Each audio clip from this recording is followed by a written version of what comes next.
ध्यान साधना ही सर्वश्रेष्ठ व पवित्र साधना असून ध्यान साधनेने परमेश्वराची प्राप्ती होते, असे उद्गार श्री प्रमोद पाटील गुरुजी यांनी महाराष्ट्र कामगार सेनेच्या वैश्विक ध्यान दिनानिमित्त आयोजित केलेल्या ध्यान शिबिरात ध्यानाचे धडे देताना काढले। 21 डिसेंबर या वैश्विक ध्यान दिनानिमित्त महाराष्ट्र कामगार सेनेच्या वतीनं पद्मशाली चौक येथे कामगार सेना कार्यालयात सकाळी 11 वाजता ध्यान शिबिराचे आयोजन करण्यात आले। प्रारंभी कामगार सेनेचे प्रदेशाध्यक्ष विष्णू कारंपुरी महाराज यांनी श्री रामचंद्र मिशन ध्यान या संस्थेअंतर्गत आयोजित केलेल्या ध्यान शिबिरास आलेल्या गुरुवर्य व शिबिरार्थींचे स्वागत केले। त्यानंतर उपस्थित मान्यवरांच्या हस्ते श्री तुळजापूर भवानी मातेचे पूजन करण्यात आले। दीपक कोंडा यांनी कार्यक्रमाचे प्रास्तावना केले।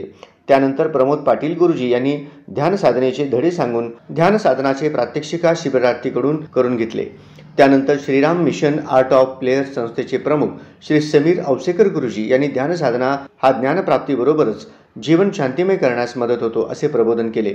गुरुवर्य समीर औसेकर यांच्या प्रमुख उपस्थितीत झालेल्या शिबिरात सल्लागार दीपक कोंडा, प्रेसिडेंट नंदकुमार राहुल, शिबिर आयोजक अमित कोंडा, अरविंद भीमनाथ, पंडित राठोड, प्रसाद जगताप, अतुल कोटा इंजिनियर, श्रीनिवास चिलबेरी आदींची प्रमुख उपस्थिती होती।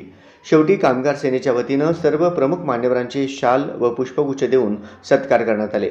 आभार प्रदर्शन रेखा आडकी यांनी केले। सदर शिबिर यशस्वी करण्यासाठी कामगार सेनेचे विठ्ठल कोराडकर, गुरुनाथ कोळी, श्रीनिवास बोगा, विक्रम कारंपुरी, लक्ष्मीबाई इप्पा आदींनी विशेष परिश्रम घेतले।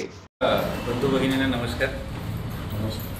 आपल्या महान गुरूंना वंदन करून, तुळजाभवानी देवींना नमन करून आणि आमचे विष्णुदादा महाराजांना प्रणाम करून मी ह्या आजच्या सेशनची सुरुवात करतो। मी पहिलं तर धन्यवाद करतो सरांना, महाराजांना, की आम्हाला इथं बोलवलात तुम्ही आणि आम्हाला हे ध्यान कसं करायचं हे सांगण्याची, शिकवण्याची संधी आम्हाला दिला, त्याबद्दल तुमचं पहिलं तर मनपूर्वक आभार। काय की ह्या धावपळीच्या जगामध्ये आज आपण बघतोय की माणूस पळतोय, पण आपल्या तब्येतीची म्हणा किंवा आपल्या घराची म्हणा, आपल्या मुलाबाळांची काही पर्वा न करता आपण पळतोय। पण आपण या घरचा करता म्हणून सगळ्यात महत्त्वाचं आपण फिट असलं पाहिजे, है ना? म्हणजे फिट म्हणजे आपण निरोगी असलं पाहिजे, तरच आपण आपल्या मुलांसाठी, आपल्या घरासाठी, आपल्यासाठी पळू शकतो। तर मग त्यासाठी निरोगी राहण्यासाठी मग काय करायला पाहिजे? एकतर आपलं व्यायाम म्हणा, प्राणायाम म्हणा, ध्यान पण तितकं जरुरी आहे। ध्यान केल्यानंतर की तुम्ही जितकं पळताय, जितकं आपण आपल्यासाठी, आपल्या लोकांसाठी करताय, तर आपल्याला ध्यान केल्यानंतर खूप एक बॅलन्स म्हणा किंवा आपली अवस्था एक खूप चांगली राहील, की किती जर पळालं तर थकवा आपल्याला जाणवणार। हे खूप महत्त्वाचं आहे ध्यान। आपले ऋषीमुनी सगळे ध्यान करत होते, त्याने खूप चांगलं वातावरण तयार केले आपल्या देशामध्ये। इथे सुद्धा आपल्या घरामध्ये आपण ध्यान करून सुद्धा आपण प्रत्येकजण ध्यान करतोच आहे, कुठल्या ना कुठल्या ईश्वराचं आपण मनन करतो, ध्यान करतो, तो ध्यानाचाच प्रकार आहे।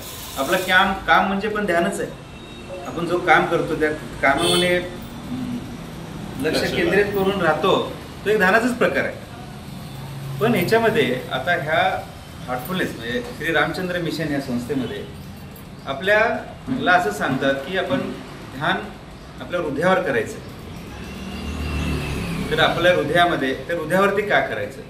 तर हृदयामध्ये ईश्वर आहे असं जर समजू आपण, तर तो आपल्या हृदयामध्ये, आपले ठोके चालू आहेत हृदयाचे, तर तो ईश्वर आहे। ठोके बंद झाले, ईश्वर जाईल नाही, बरोबर? पण आपल्याला आपल्या हृदयामध्येच ईश्वर आहे आणि आपण बघतोय बाहेर त्याला, ते सापडणार नाही। तर आपल्या हृदयामध्ये त्याला शोधण्याचा प्रयत्न करायचा आहे। 3 दिवस, तर आपल्याला 3 दिवस भेटले ते एकच दिवस, एक दिवस, तर आपल्याला त्याला आपल्या हृदयामध्ये असल्याचं, त्या ईश्वर आपल्या हृदयात असल्याची आपल्याला जाणीव करून घ्यायची। आपण त्याला बघितलं नाही त्या ईश्वराला, बरोबर? आपण जशी हवा आहे, हवा येते जाते, आपल्याला लागते, त्याला फील करतो आपण हवेला, पण ते हवा बघितलं नाही आपण। तसाच एक ईश्वर आहे, त्या ईश्वराला रंग, रूप, आकार काहीच नाही, ते आपल्या हृदयामध्ये आहे आणि तो एक आईच्या रूपामध्ये आपल्यासोबत आहे। 24 तास तो आपल्यासोबत आहे ईश्वर, तर आपण त्याच्याकडे फक्त लक्ष केंद्रित केलं की आपल्या कामामधले जे प्युरिटी म्हणून त्याला किंवा कामाचं कामाची गुणवत्ता म्हणा चांगली होत जाईल. असं फील झालं खूप पवित्र असतो. मी दररोज ध्यान करतो.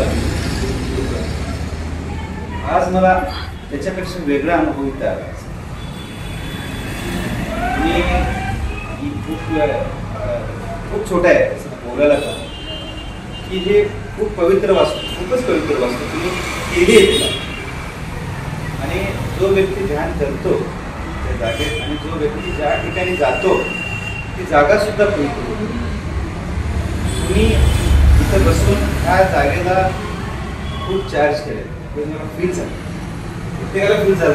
जो ध्यान करतो त्याला त्या वास्तूमध्ये गेल्यानंतरच लगेच आपण असं बघाल, तुम्ही अनुभव केला असेल प्रत्येकाने